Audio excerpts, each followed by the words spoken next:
From Hollywood, it's time now for John Lund as... Johnny Dollar. Hi, Chet Graham, Johnny. Who? Wake up, boy. Chet Graham, Claims, New York Mutual. Oh, hi, Chet. How are things? Bad. Johnny, I have to make a little trip out to the coast on a phony claim. I'll be gone about 4 days, but I need someone to hold down my office while I'm away. Can you do it? Oh, that's not my line, Chet. You know that. Well, make it your line, Johnny. Somebody has to be here. Look, you can live in my apartment. You can use my tickets to wish you were here. You can even take my girl if you want. New York's swell this time of year. Can't you get anybody there? Oh, everybody's got the flu or busy or something. When do you want to leave for the coast? I'd like to get out on the noon plane today. Well, I can be down there by 11. Good. We'll probably miss each other, but just walk right in the office and make yourself at home. I'll call you from L.A. Have a good trip. By the way, what does your girl look like? Even your best dream was never that good. Just leave her phone number on your desk.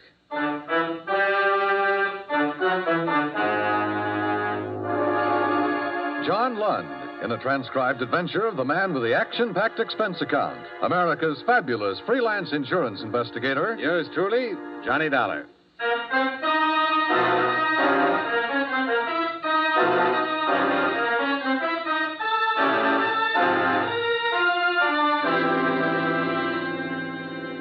Expense account submitted by Special Investigator Johnny Dollar to New York Mutual Underwriters Limited, Rockefeller Center, New York City. Attention, Mr. Chester Graham, claims and adjustments. Dear Chet, you probably read some of this in the Los Angeles papers, but they don't have the whole story. Maybe they'll never get it all. I hope not. I found out part of it, stumbled into the rest of it, and I'm trying to forget all of it. The following is an accounting of expenditures during your 4-day absence and my investigation of the James Clayton matter. Expense account item 1, $14.35 transportation Hartford to New York, where, as per your advice, I walked in your office, sat down, and made myself at home. And where, 15 minutes later, I had a caller. Mr. Dollar, is it? That's right. The girl at the reception desk said Mr. Graham was out of town and that you were taking his place. Yes. Please sit down. Well, thank you, but I don't have time. I'm Miss Stebbins, Dr. James Clayton's nurse. He asked me to see you. I see. He gave me these policy numbers. He said that your company wrote these policies and that he'd like to talk to one of you. Well, certainly, Miss Stebbins. He can come by anytime. No, you don't understand. Dr. Clayton can't get away from the office. We're terribly rushed, and I really should be getting back myself. He's there all alone. Well, do you know what it's about, Miss Stebbins? No. The doctor's been acting strangely all day. He had me cancel all of his outside calls, and then he sent me here. He said to explain that it was very urgent. I'm very concerned for him.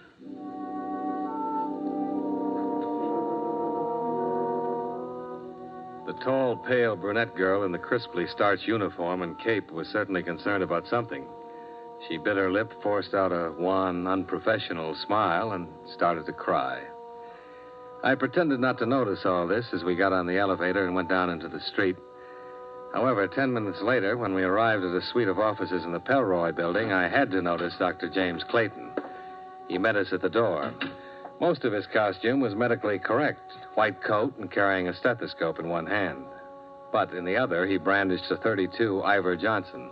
The safety was off. Oh, it's you. Yes, Doctor. This is Mr. Dollar from the insurance office. Claims investigation? Yeah? Oh, fine.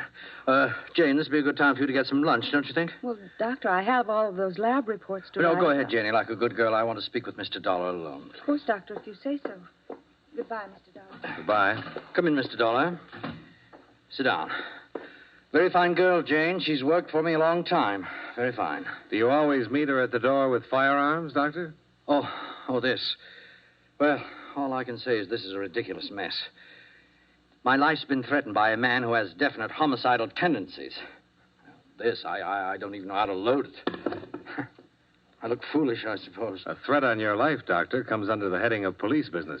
I know that very well. And I would go directly to the police, only... Well, it is a delicate matter. You seem dubious already. No, just curious. Go on, please. Well, several months ago, I attended a patient named Florence Harmon. A thorough examination disclosed that her poor physical condition wasn't based on any organic disorder, but rather upon an emotional instability. Now, this, I finally discovered, was brought about by her marriage to an erratic, ruthless, ill-tempered man, Benjamin Harmon. I could only advise that she divorce him immediately. Well, that's somewhat extreme, Doctor. Are you always certain of advice like that? Well, in this case, there's no other answer. I approached Mr. Harmon on the subject last night at his home. I explained that Mrs. Harmon's health, her very life, is in jeopardy. And more's involved here than keeping intact a union which has nothing but legality as a binding force. I see. But Mr. Harmon doesn't care for semantics, huh? He attacked me. If it hadn't been for the assistance of Mrs. Harmon and a servant, he might have choked me to death. When I left, he threatened me. Then you should have called the police. Yes, I've thought of that. But look, if you approached Harmon in the right manner, Dollar, he might discard his ideas of violence. Well, you're the expert on homicidal tendencies, but best thing I can see for you is to prefer assault charges and have him locked up. I know all that, but it's for Mrs. Harmon's sake. Please understand, she's been through a shattering ordeal. Look, Mr. Dollar, would you go see him and talk to him? If you think he means it, really, then I'll call the police and prefer charges against him.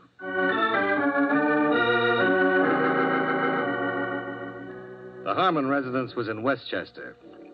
A story and a half colonial with all the trimmings. There was a 51 Cadillac in the open garage and a 52 Ford station wagon in front of the house. Yes? This one didn't have a white coat or stethoscope, but he had a gun. What is it? Mr. Harmon? I'm Harmon. What do you want? Mr. Harmon, my name is Dollar. And Dollar, huh? Get out of my way! Oh!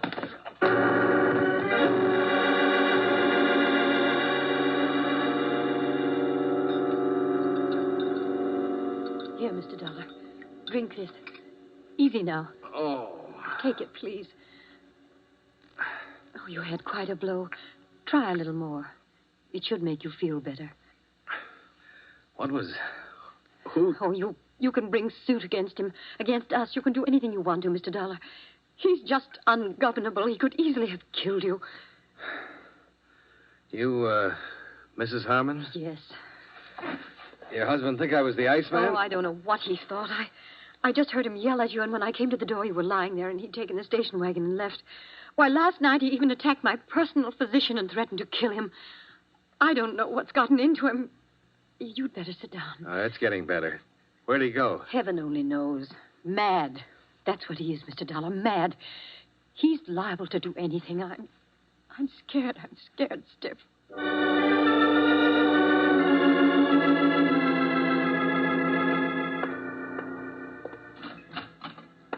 I called Dr. Clayton, who promised to notify the police.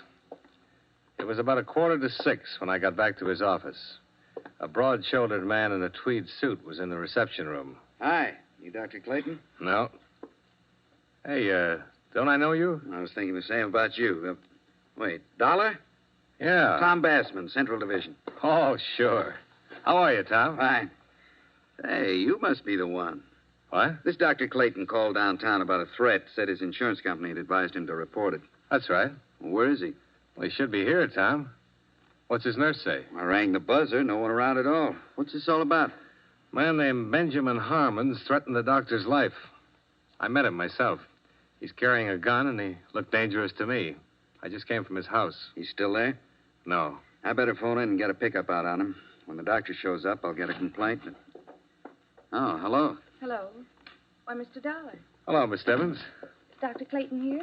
This is Sergeant Bassman. We want to see him ourselves. You're a police officer? That's right, miss. I heard him talking to you on the phone. Is anything the matter? Just want to see him. Well, goodness, he sent me out to pick up these things. He was here when I left. Oh, What? perhaps he had an emergency. Well, is there any way we can find out? Well, if he had one, it would be right here on the pad, because I always have to know. Oh, that's funny. What? He's on an emergency call, 1213 Alessandro Street. Can I see that, please? Uh-huh. There's no name on this, Miss Stebbins. Do you recognize the address at all? No, I don't. The doctor just wouldn't take a random emergency call unless it were very unusual. This might be unusual. Dollar, how bad off did you think Harmon was? Mad. Had a gun. Cracked me. Plenty rough. Well, this is in the warehouse district. Think we better go down there? I think so.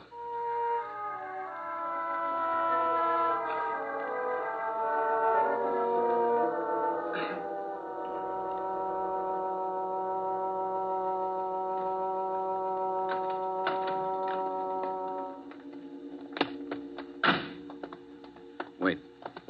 What? 1213. Well, it'd have to be that vacant lot over there. This one's 1240, and the rest belong to that warehouse. Yeah. Tom. That car. MD and the license plate? Yeah. Well, it might be Clayton's. Yeah.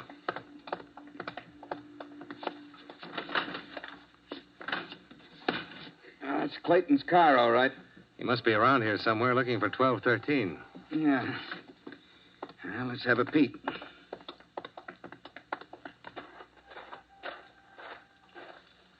Tom. I see. He's had it. Is it Clayton? Yeah, that's him. Some emergency this was.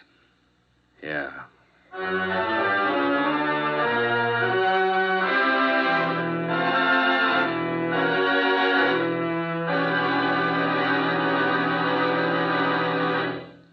We'll return to yours truly, Johnny Dollar, in just a moment. On weekends, it seems everybody takes his car out on the highways. Some drivers are less experienced than others. They either speed or poke along with a whole stream of cars behind them. Both types are a menace to safety. Whatever you do, be moderate, be obedient to all traffic laws. Be careful, use your head, and don't take chances.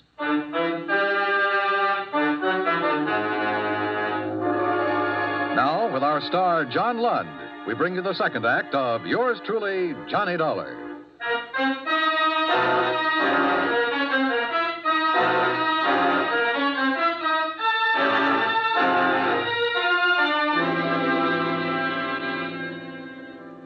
An hour of questioning in the neighborhood turned up two people who recalled hearing the shots.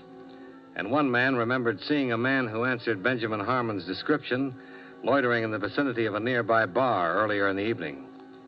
Obviously, Dr. Clayton had been lured to his death by the murderer who had telephoned him, pretended to need a physician, waited till the victim appeared, and then shot him down.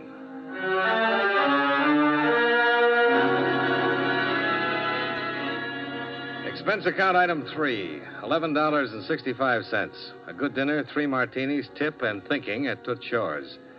After which, I strolled over to the Pelroy building. Expense account item 4, $5 even. Bribed watchman. I shouldn't be doing this, you know. Might lose my job over it. I appreciate it. But since you're from the insurance company, I guess you're all right. Just looking around is all. Too bad about the doctor. Nice fella. Very. What do you think you'll find? A policeman been here till almost an hour ago, poking around. You know if they found anything? Sure. Well, what? Doctor's emergency kit. Heard him say he didn't take it with him when he went out on that emergency. Don't be too long.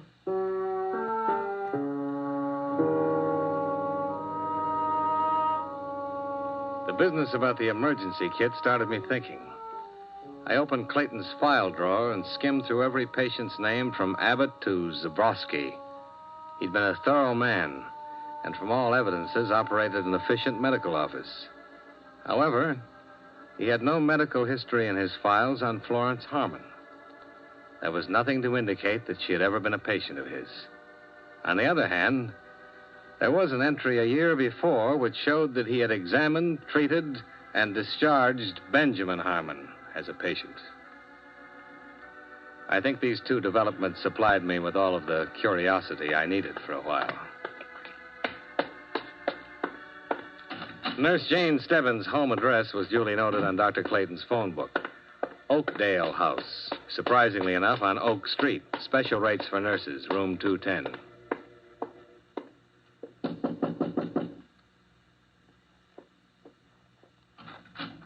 Oh, Mr. Dollar. How do you feel? Not too good, Mr. Dollar. I just got home a little while ago. They kept me down there pretty long. Do you want to come in? Thanks. I don't want to keep you up. It isn't much of a place, is it? I mean, I haven't straightened it up for days, it seems. I'm sorry. Things like this aren't easy. I know. Don't apologize to me. Sit down, Mr. Dollar. Have they caught Mr. Harmon yet? No, not yet.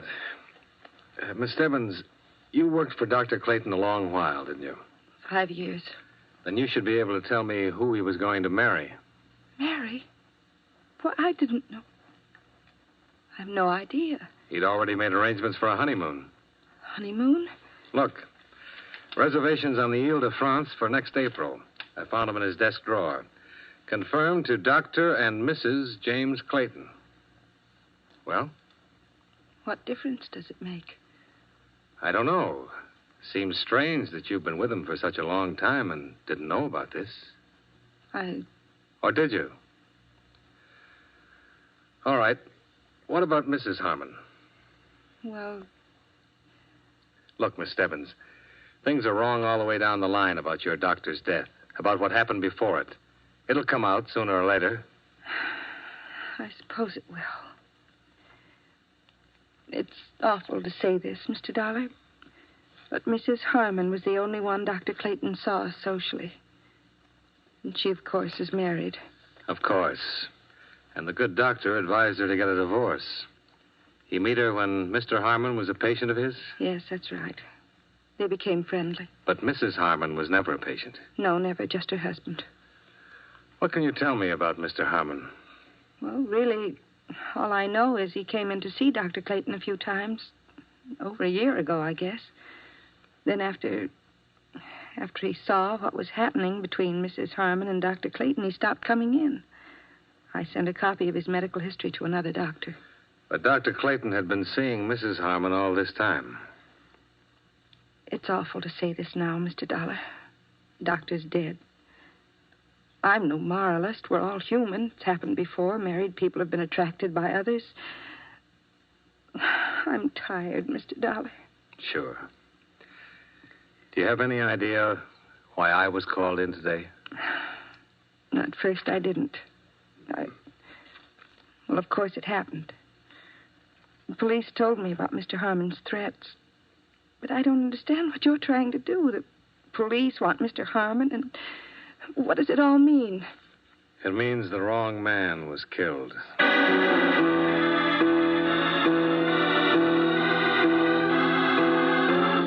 Please, Mr. Dollar. I should have tumbled to it right away, but your husband fit the part too well. Now, look here. I've been through quite enough today with the police looking for Ben. I don't have... You and Clayton. I was going to be the star witness when the state tried him for shooting your husband. Whatever I said as a material witness would back up his self-defense plea and get him off on a justifiable homicide. Isn't that it? I tell you, I won't listen. And you and the doctor would sail to France and live happily ever after. What's the matter? Wouldn't your husband give you a divorce? You won't listen. Go ahead. If you say it's that way, Mr. Dollar, and you know everything, I know you know everything, then it must be that way. Yeah, only it got fouled up. Your husband did shoot your doctor boyfriend after all. Get out of here. Get out of my house. You can't prove anything. You're right, Mrs. Harmon. I can't prove anything. Not a thing. They catch your husband and they'll put him away for it. But you have something to live with for the rest of your life.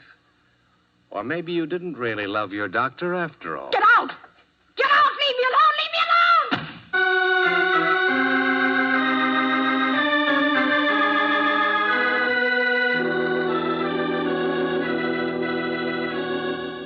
What?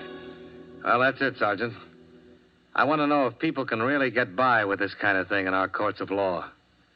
If and when you pick up Benjamin Harmon, will he have any kind of defense? Oh, we'll get him, Dollar. The others I can't answer. What you just told me is really a thing. I don't see how any lawyer can do much for a guy who threatens another man's life and finally guns him down, do you? Supposing I could prove that Harmon was being set up as a patsy, that the doctor was really supposed to gun him down and plead self-defense. Up to the judge and the jury. When we get Harmon, he'll be arraigned and indicted on first-degree murder charges. Don't worry about that.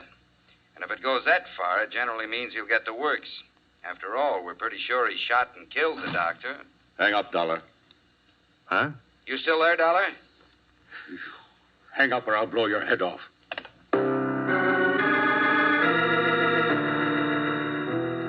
Benjamin Harmon wasn't kidding. He was blazing mad. He had a gun, and I knew he wasn't afraid to use it.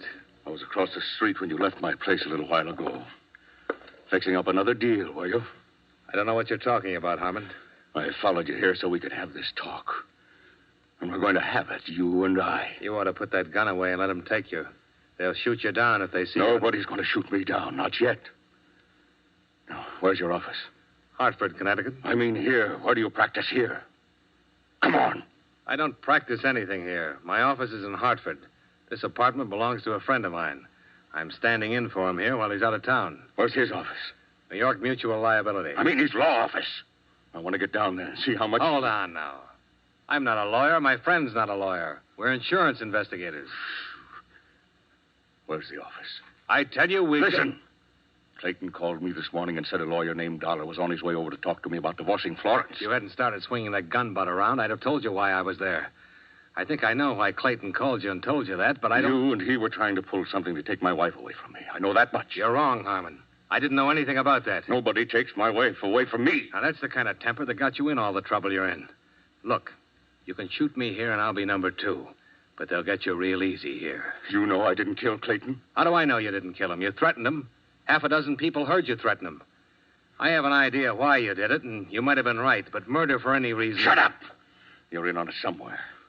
You know who did kill him, and you're going to clear me, or I'll whip it out of you, Dollar. I'll whip it out of you! Why, you crazy... You...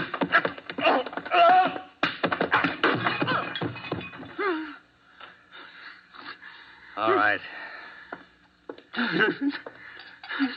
Here. Try this. Go on. I'm tired of fooling with you. Now get on your feet.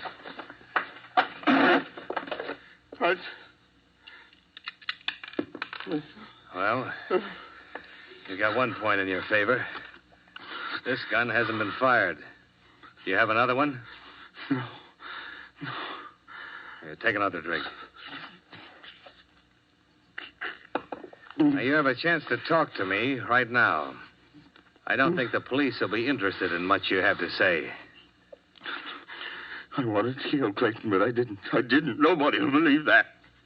I know I've got a temper, and I've tried to control it, but I didn't kill him. I'm not impressed with that. I want facts. Where were you when Clayton was shot? How do I know? I didn't know what time he was shot. Say between 5 and 6 today. I was out getting mad. Fried. Where? Who saw you? No. After we met, I was so sore, I jumped in the car and went out and bought myself a jug. I know it sounds crazy, but I spent most of the time just sitting in the car down by the docks, just drinking and thinking and getting mad. I don't know what it was. I don't know when I walked over to the saloon, phoned Clayton. I told him I was on Alessandro Street and to come on down. I wanted to have a showdown. You mean you wanted him to come down so you could kill him? Maybe I did have that on my mind. I don't know. I waited an hour or so, but he never showed up. When I called back at his office, nobody answered. So I climbed back in my car, and that's where I heard about my being wanted for killing him. It was on the newscast. I didn't do it, Dollar. I swear I didn't. The others I knew about, and I didn't kill them. What others? Florence always had other friends. I guess I don't love her anymore, but I don't know. Maybe I hate her for all of it. When a man doesn't let part of his life walk away from him, I wouldn't give her a divorce. If I had let her get away with it, it would have been too much for me to hold. Even though you didn't love her and you knew she didn't love you? Yeah. That sounds stupid. Maybe. I loved her once. She loved me the way two people only love at certain times. Hell, no sense yet. I'm not well, Dollar. Clayton gave me a year. Another doctor, 18 months. Finished anemia.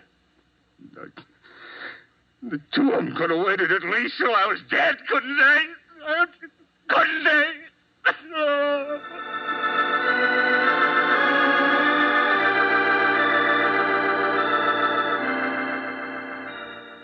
I found some sleeping pills in your medicine cabinet, and I fed him a couple with some hot cocoa. He dropped off to sleep in your bed while I made some phone calls, confirming what he just told me. Expense account item 5, taxi fare, $4.05 back to Oak Street, to Oakdale House. Special rates for nurses. I thought you'd be back. I'm glad it's you. I think somehow you're the kind of man who understands things. I'll be a good listener. Go ahead. When I first started as his nurse, I fell in love with him. I guess it's an old story.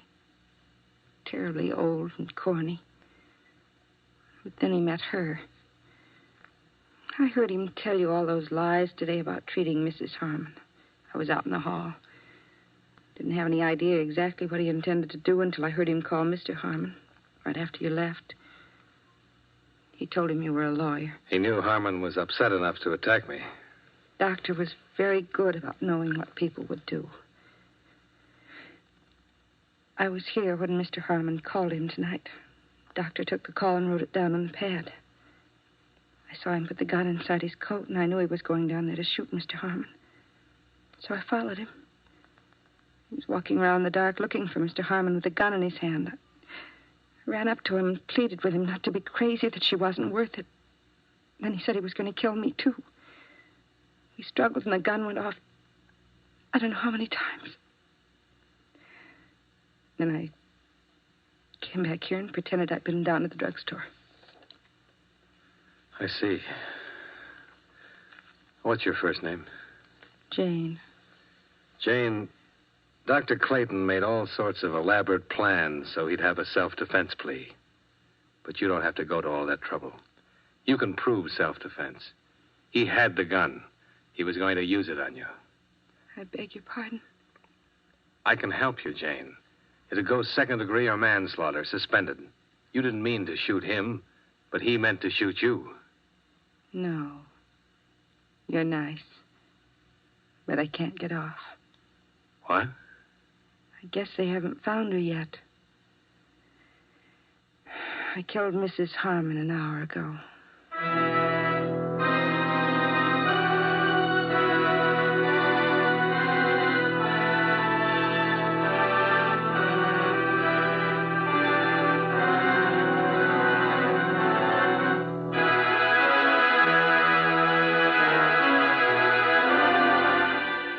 Expense account item 6, same as 1, transportation back to Hartford.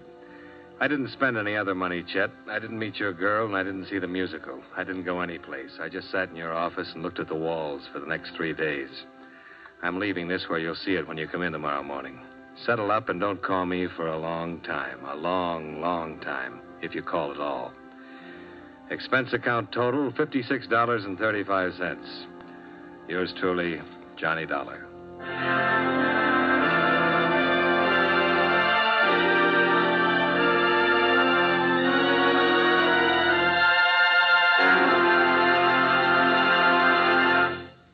Yours truly, Johnny Dollar, stars John Lund in the title role and is written by E. Jack Newman with music by Eddie Dunstetter. John Lund can currently be seen in the Universal International picture Just Across the Street. Featured in tonight's cast were Victor Perrin, Virginia Gregg, Joseph Kearns, John McIntyre, and Jeanette Nolan. Yours truly, Johnny Dollar, is transcribed in Hollywood by Jaime Del Valle. Every Sunday, CBS Radio's Bob Trout brings you a timely weekend roundup of world news. As a special eyewitness feature, an overseas CBS Radio News correspondent flies in to give you an up-to-the-minute account of developments on his beat. Don't miss Bob Trout's World News Roundup Sundays on the CBS Radio Network.